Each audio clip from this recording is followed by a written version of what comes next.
Cigaro.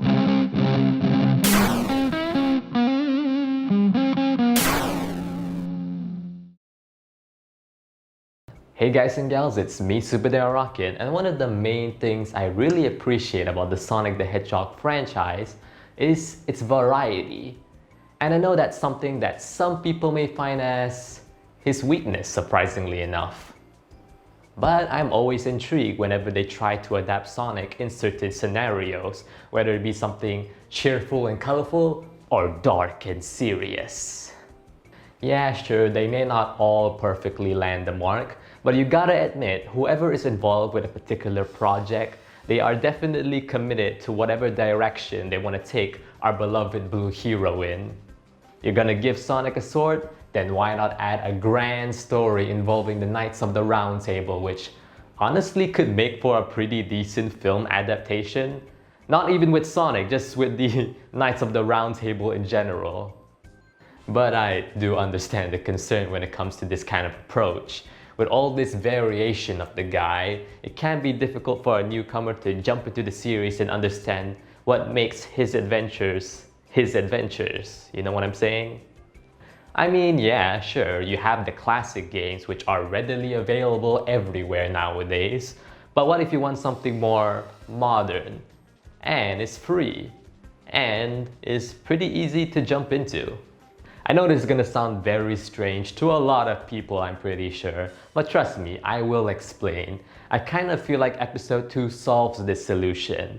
And again, I will explain. But before that, let's start off with the story. A planet simply known as Little Planet was about to make its annual return to Sonic's home world. But at the same time, Dr. Eggman was about to unravel his latest scheme to take over the world. Sonic believes this isn't a coincidence, so he, alongside his best buddy Tails, go ahead and investigate and figure out what Dr. Eggman is planning. This story showcases the general idea on how Sonic's adventures typically go. Dr. Eggman wants to take over the world and will, in fact, indeed, go through some extreme measures to get to what he wants, even tampering with a small planet that likes to act like a solar eclipse in a way. This game also showcases the 4 characters that I believe to be the ones you should know the most in the Sonic franchise, that being Sonic himself, his best buddy Tails, of course the evil genius Dr. Eggman, and his main partner in crime, Metal Sonic. And what's great about this game is that it actually showcases the descriptions of each character pretty nicely here. That's it, go pause the video if you actually want to read them. Anyway, let's move on to the gameplay, shall we? And one thing that I realized while playing through the game from start to finish is that the difficulty curve of this game is actually pretty decent.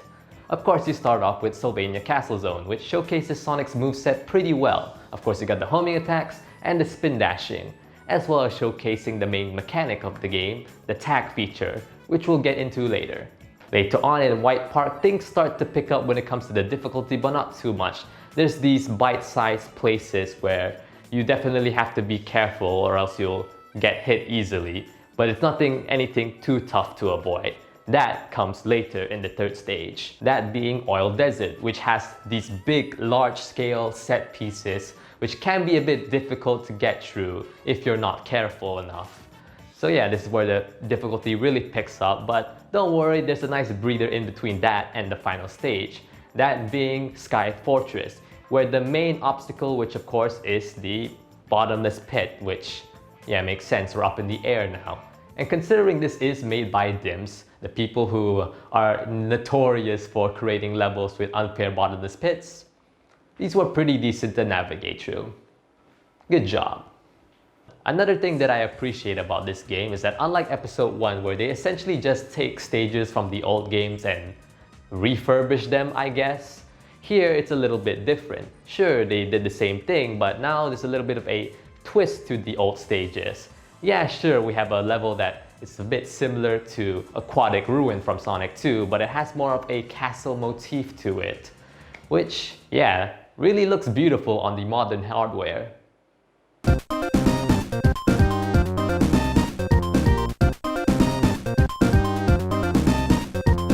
Of course, as a side note, there is one stage that is technically totally original, that being White Park, which is a pretty decent stage. And it's home to a pretty underrated Metal Sonic boss fight with a pretty underrated Metal Sonic theme. And it also puts you in perspective that sometimes the stages in Sonic look like roller coasters, which makes you wonder why they haven't made some sort of roller coaster theme attraction based on the games. The only thing close to that is this spinball attraction back at Alton Towers. Who knows, maybe in the future, you know?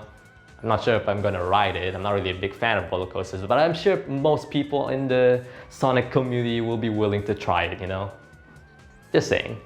Of course, as mentioned before, the stages in episode 2 mostly revolve around a philosophy that I can simply put as familiar but new, which weirdly enough is also carried over in the main mechanic of the game, that being the tag feature. Inspired by the Tails Assist ability from Sonic the Hedgehog 3, where a second player can control Tails and use his flight ability to take Sonic to higher areas. Here, all you have to do is press one single button to activate the command. You can also use this tag feature to go through the dubious depths of underwater segments and do this weird crazy roll maneuver that they have for some reason. And the great thing about this is it isn't overpowered. They were able to balance the level design and how you use this mechanic to make sure you don't abuse it that often. Yeah, sure, you can use it, especially for newcomers if they mess up on a few occasions, but yeah, don't rely heavily on it, because a few things to know is that Tails only can fly for about 7 taps, I guess you can say, and even stuff like the rolling maneuver can be a bit powerful, but you will eventually slow down and it doesn't seem right, so you're most likely gonna turn it off again. So yeah, essentially what I'm trying to say here is you have to be strategic if you want to cheese the game. I know that sounds a bit strange, but that's the best way I could put it. But of course, we are forgetting one thing that a lot of people like to bring up when it comes to the Sonic the Hedgehog 4 franchise of games. That being the fact that the physics in this game aren't as great as the Genesis/Mega Drive originals, depending on where you are. I'll be surprised if you're actually watching this in Japan. Hello there. I understand why this is a concerning fact amongst fans, especially since this is called, well, Sonic the Hedgehog 4. But for our topic today, things are a little bit more different, I guess. Of course, it is known that episode 2 did tweak the physics a bit from episode 1. You can now actually roll down hills and gain a good amount of speed, but it's not as powerful as how it was back in the classic days. And it doesn't seem like it's encouraged that much. And yeah, there is the infamous dash panels in this game that do force you in a certain direction. But the thing is, there's a good amount of places in this game where I have complete control of Mr. Sonic the Hedgehog, which is pretty surprising. And even if there is a dash panel, they're easily avoidable if you want to go back or just go at your own pace, I guess. It feels like a sampling of the classic physics rather than a full-on replication of them, which, in a way, newcomers could greatly benefit from. Because even though we all appreciate the classic physics in the classic games, first-time players can have a difficult time with them. So having something like this nice sampling first, and then going on to something like Sonic the Hedgehog 2, could be more easier for them. And if anybody out there who's an actual newcomer is watching this, if you're actually going to go for this strategy, here's a tip for Sonic the Hedgehog 2. If you reach Wing Fortress, make sure to get an extra life all the way up here and all the way down there. You'll thank me later. So in a way, I kind of gave episode 2 a brand new purpose for existing in the modern day. A nice simple Sonic experience that anybody can jump into, especially newcomers.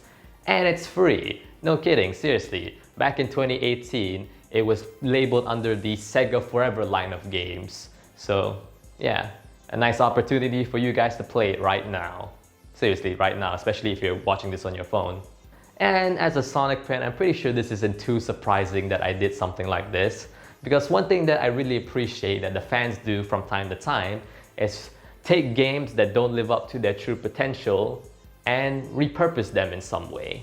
Whether that be fully remaking the game from scratch to actually make it live up to that true potential, or what I did and simply talk about it in a different perspective. So, until then, guys and gals, life is a pineapple patch.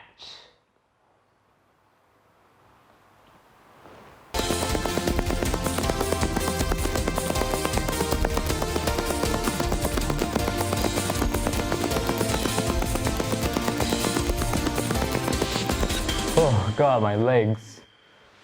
Oh.